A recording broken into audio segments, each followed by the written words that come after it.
Hey, Ovevekuve. This is a very annoying Ovevekuve. You understand? And the way these politicians run their mouth, sometimes the thing they vex me, no be small matter. These people just sit down and just say whatever it is that they want to say, anyhow they want to say it, without any fear of repercussion. Of course, they don't expect any repercussion. They feel that they own Nigeria and they can do everything. Nigerians have been enslaved. But one thing I keep saying, though, one day, monkey go market, no go come back. The Shettima, Kashim Shettima is actually here running his mouth. He says several policies have brought pains to Nigerians, but Tinubu and I have no options. But there's no policy that is bringing pain to them. When Tinubu went ahead to purchase a yacht, there was an option. He didn't take that option. When Tinubu decided to go and purchase a new presidential jet, which some people have said is not new, it's old, but the money that was used for it is new. He had options, other options to take, but he never took those options. When Tinubu decided he was going to spend 21 billion to renovate Kashim Shettima's house, there were options. He never chose those options. Tinubu had option to reduce the cost of governance in his illegitimate administration. He didn't pick the option that would reduce the cost of governance. Neither did he pick the option of traveling with less people and not spending as much money on travels, or even wasting so much money on the travels of his wife. These are all options that they can take and reduce the cost of governance, or that will bring not even suffering to them, but we just make them to spend less. They've never taken any of these options. It is only the people that options of suffering is always meted out on them. Option of death, option of tears, anguish is meted out on the people. But these other people are going through option of a largesse, enjoyment, enjoying the perks of office. When Tinubu was going to award a 15 trillion naira contract, 15 trillion naira contract, and he did not make it public, and he gave it to a company that was owned by his friend, that his son is part of the company. There were other options that could have been taken.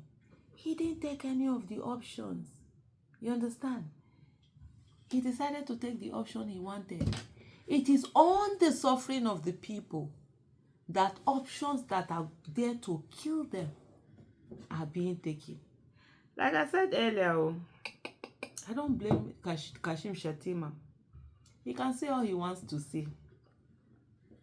Let me read what Sahara Reporters has here. That the vice president, definitely not my vice president, I call him the running mate of Bola Ahmed Tinubu, the former governor of Lagos State, said in Abuja on Monday during the 30th anniversary of the Nigeria Economic Summit, while defending the current administration's economic policies and highlighting steps taken by the government to improve the economy.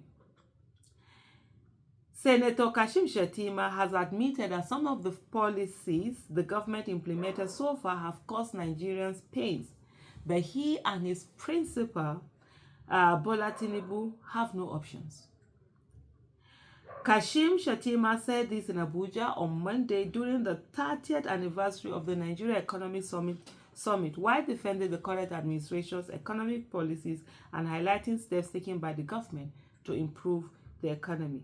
Some of the policy decisions, the policy options available are painful, but they are most inevitable.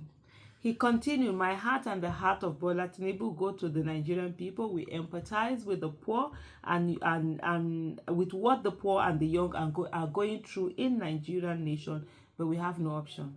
Some of these decisions are unpopular, but the truth is most often the truth that men prepare not to hear, or prefer. I don't know, but they wrote prepare there, not to hear. But Kashim Shettima said the nation's growth trajectory has been volatile, stressing that the economy relies on oil revenue.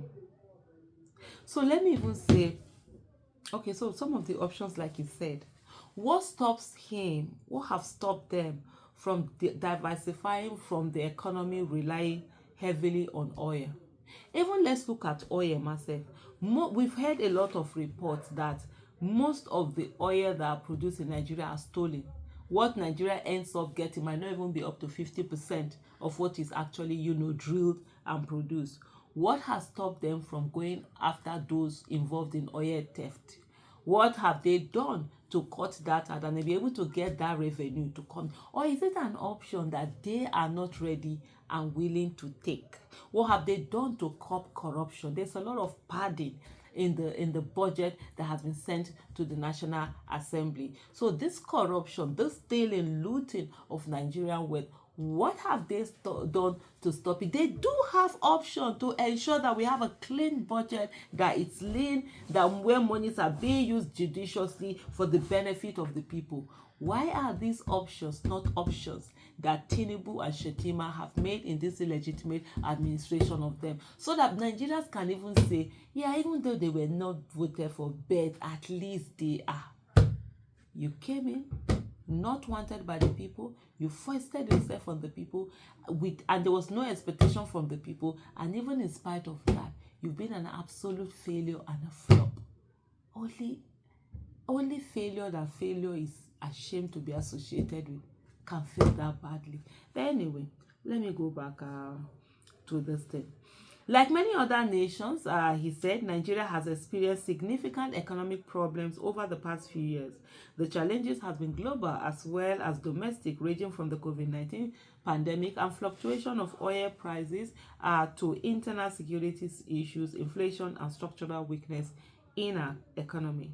Nigeria's growth trajectory has been volatile, heavily dependent on oil revenue, and unable to create enough jobs. This is almost, you almost literally sound as if you're listening to someone who is like a critic, or someone who is speaking on the outside, or someone like an opposition person, not somebody who is in there and supposed to solve problems that rig their way to being there.